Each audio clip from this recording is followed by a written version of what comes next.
Welcome to Hidden in Plain Sight, Roanoke.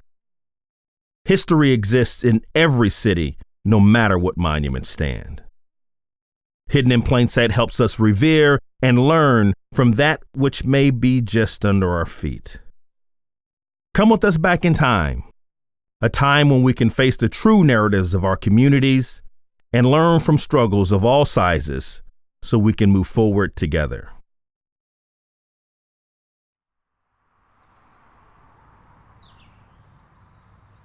Well before a civic center stood on this land, there were sprawling black neighborhoods, Gainesboro and Northeast Roanoke. In fact, Gainesboro, the village, predates the city of Roanoke itself. For all that it brought in history, it couldn't withstand the combined weight of racism and quote-unquote progress in the 1960s. First, the community of Gainesboro was bisected by the interstate spur of 581. Portions were left further beset by the Civic Center on one side and a bottling plant on the other. But this wasn't simply a neighborhood that couldn't catch a break. This was systemic. There were many names used to tear communities apart and down, such as urban renewal and blight. But the actual system, the bureaucratic name used to connect, fund, and fuel such a complete destruction of what was, had a name: the Commonwealth Project. Such a stately moniker could smooth many a rough edge as decisions strained and bent to be connected to the Commonwealth Project's funds and goodwill.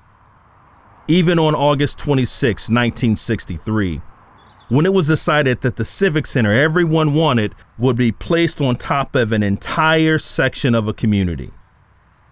One home contained Kathleen Ross, who chose to stay in her home for many years.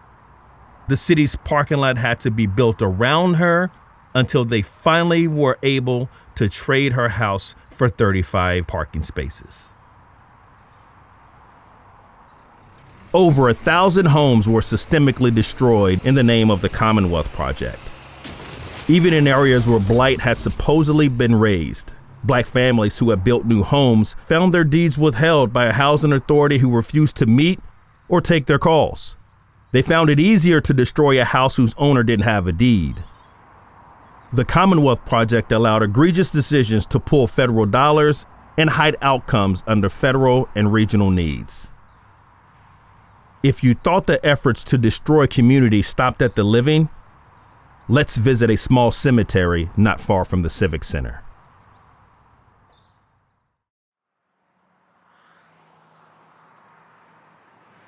Old Lick Cemetery is currently a strange narrow shape beside Orange Avenue as cars pass by and nearly across from nearby Interstate 581. It's hard to imagine what it might have looked like prior to the massive intrusion. The cemetery's fate was actually decided twice. The first time City Council voted it be moved, they struggled to find the funds to do it completely. But just months later, they repealed their decision in order to vote to move it again.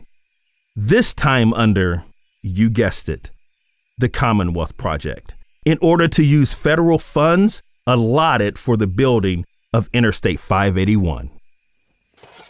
The movement of hundreds of bodies was no small feat. Funds allowed for the systemic planning of stacking bodies in an organized mass grave, such as this blueprint surmising exactly how to accomplish this grisly, legacy-shattering feat. Look at the signatures there, the blue lines, the approvals and measurements it takes to be a part of such a systemic river of decisions that allow someone to so coldly design, endorse, and accept the mass graves of a people already buried.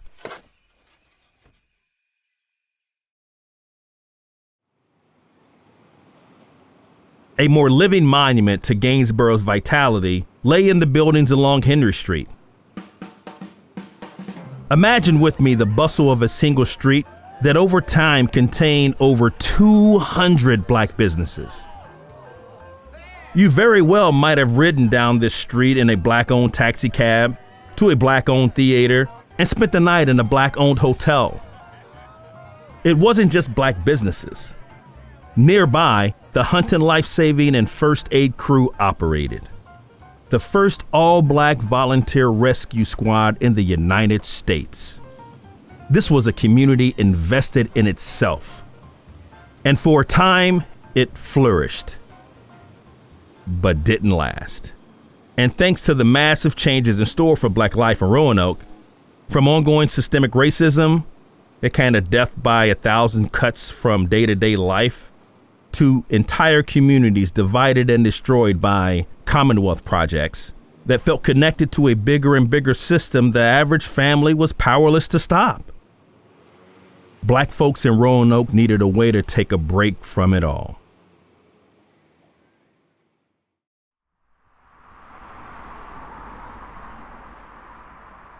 A place to play, a place to relax, a place to escape the heat and the pressures of life in such a divided city. Dreamland was all of those things. Other recreational facilities had limited days or hours to visit for black residents, if they were allowed or welcomed at all. But for 25 cents a visit, black locals could enjoy Dreamland all summer from 1936 to 1947. The sound of a diving board, children's laughter, fed by a nearby spring, Dreamland might find you sipping soft drinks and warding off summer by day or kicking up feet in the dance hall at night. Locals could host meetings in the hall, and the jukebox was spinning songs while you swam and danced. That it existed at all is an enterprising gift from Robert and Ellen Hale to the community, who was not welcome among the natural, organized recreational resources used by white residents in Roanoke. Creating this outlet was crucial to whatever happiness could be gleaned. The waters of Dreamland and other local areas were often filled with joy, despite the systems that oppressed and lingered just outside its gates. The city even began a dump near it and the similarly beloved Royal Gardens.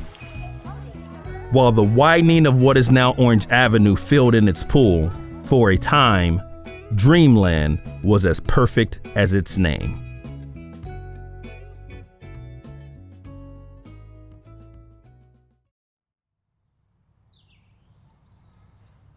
Right here in Roanoke was a medical giant born out of tragedy, the Burrell Memorial Hospital, named after physician Dr. Isaac David Burrell, who himself was escorted by train to Freedman Hospital at Howard University, 250 miles away, for gallbladder surgery.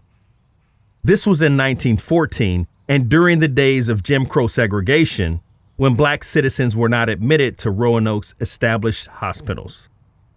His death from sepsis served as a catalyst for other black doctors to lead in creating appropriate spaces to treat and care for sick residents of the black community. Burrell Memorial was established and would become the first black hospital to earn full approval of the American Board of Surgeons. The hospital grew from its humble beginnings in a single house to that of a former hotel and then a freestanding building. But inside, it was a pioneering institution that also served as an academic one. Burrell Memorial Hospital would become a lauded academy for black nurses who would become sought after across the state. By the 1950s and 60s, now operating in the building as viewed from this angle, the hospital was performing nearly 1,000 surgical procedures a year and taking in referrals as far as 80 miles away. The hospital not only provided much needed groundbreaking care for black families, it provided innovative, interdisciplinary approaches to care, including being the first hospital staff in the nation to have on-site dietitians and social workers. For all of its national and regional acclaim and reach, it was also crucial to the people who struggled in our community. From 1915 to 1965, 50 years, the Burrell Memorial Hospital was the only medical facility for black residents in the city of Roanoke. And it all began when white hospitals refuse to even treat a black doctor. Our history of taking care of our community, even in the face of adversity, stretched across every need, every resource, and allowed individual families the chance to thrive.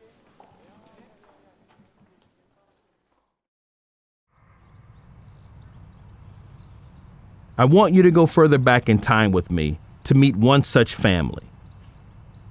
Imagine a young married couple in the early 1900s, known as the Pleasant family, Johnny and Eliza.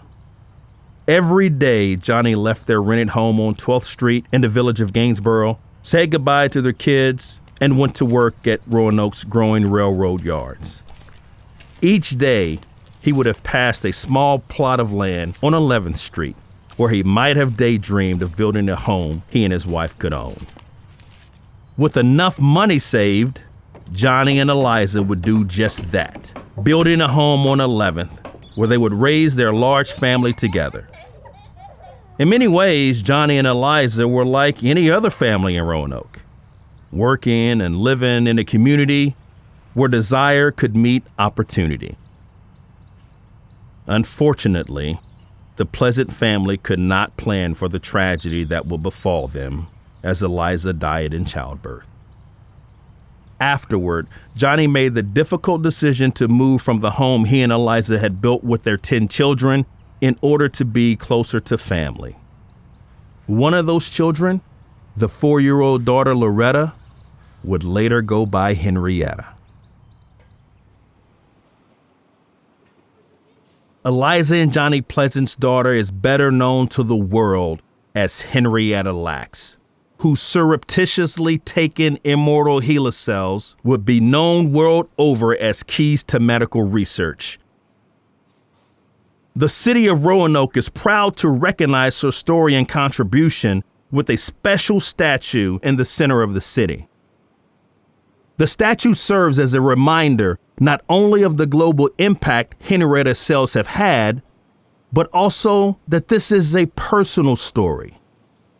Henrietta's family was like many families in Roanoke, like many in the Commonwealth of Virginia, like many black families who lived, worked, played, healed, buried, and above all, strived against all odds. Like many stories in Roanoke, this is a personal story connected to the globe. History exists in every city, no matter what monuments stand or roads divide. It is up to us to preserve the legacy of those who came before. If we take the time to look back, we can change how we see the city as we visit or commute through it. With help, we can revere and learn from that which is hidden in plain sight.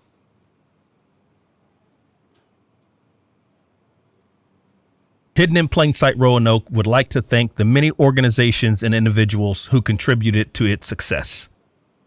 In particular, the City of Roanoke, Appalachian Power, Blue Ridge Cancer Care, American National Bank, Delta Dental, R.P. Fralin Incorporated, Carilion Clinic, Patrick Henderson, Virginia Tech Carilion School of Medicine, and the Fralin Biomedical Research Institute, Sam Lionberger, Dr. Sue and Dr. Michael Nussbaum, the Harrison Museum, the Roanoke Times, and the family of Henrietta Lacks.